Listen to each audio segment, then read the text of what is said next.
the Congress Home Minister gave a statement that in RSS camps, terrorists are being trained. हमारे पास ये report आ गई है investigation में, ये भारतीय जनता पार्टी हो या आरएसएस के हो, उनके जो ट्रेनिंग कैंप है वो हिंदू टेररिज्म बढ़ाने का काम देख रहे हैं.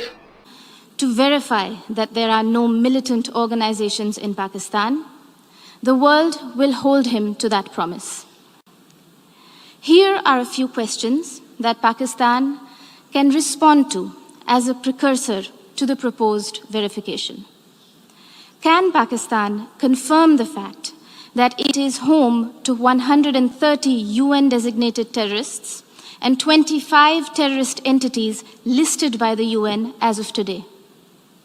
Will Pakistan acknowledge that it is the only government in the world that provides pension to an individual listed by the UN in the Al-Qaeda and Daesh sanctions list?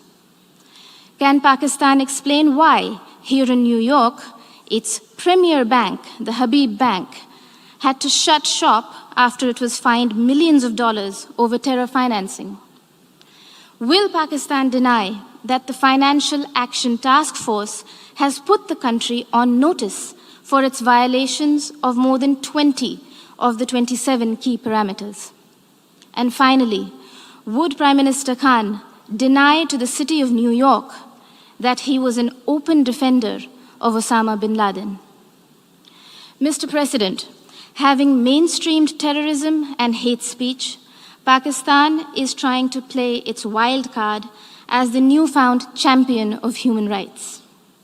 This is a country that has shrunk the size of its minority community from 23% in 1947 to 3% today, and has subjected Christians, Sikhs, Ahmadiyas, Hindus, Shias, Pashtuns, Sindhis, and Balochis to draconian blasphemy laws, systemic persecution, and blatant abuse and forced conversions. Their newfound fascination for preaching human rights is akin to trophy hunting of the endangered mountain goat, the markhor. Pogroms, Prime Minister Imran Khan Niazi, are not a phenomenon of today's vibrant democracies. We would request you to refresh your rather sketchy understanding of history. Do not forget the gruesome genocide perpetrated by Pakistan against its own people in 1971 and the role played by Lieutenant General A.A.K. Niazi.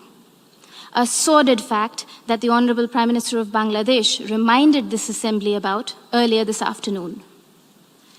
Mr. President, Pakistan's virulent reaction to the removal of an outdated and temporary provision that was hindering development and integration of the Indian state of Jammu and Kashmir stems from the fact that those who thrive on conflict never welcome the ray of peace.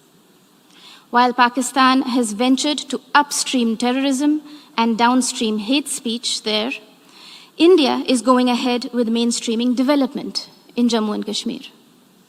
The mainstreaming of Jammu and Kashmir, as well as Ladakh, in India's thriving and vibrant democracy with a millennia-old heritage of diversity, pluralism, and tolerance is well and truly underway.